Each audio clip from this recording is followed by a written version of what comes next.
Everyone says you need to open a Roth IRA, and that's true. But what no one tells you is what to do after you open it. Let's break it down.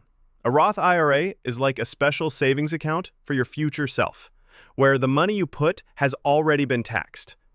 When you're ready for retirement after turning 59 and a half, you can take it out, and you don't need to pay any more tax on your earnings. So you basically pay your taxes now, so when you withdraw your money, you don't need to pay it anymore. If you invest $1,000 and it grows into $10,000 after opening the account, you get to keep all $10,000. But here's the catch. Opening the account is only the first step. Your money won't grow just sitting there. You need to invest it. Inside your Roth IRA, you get to choose where your money goes.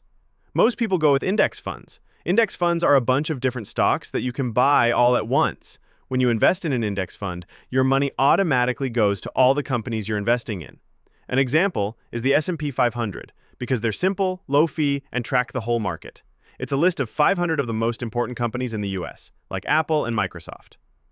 If you skip investing it up, your money just sits there, and inflation quietly eats it away. In 2025, you can contribute up to $7,000 or $8,000 a year if you're under 50. You don't have to contribute it all at once. Even $50 a month is better than nothing. The real power is in time and consistency. A Roth IRA isn't an emergency fund.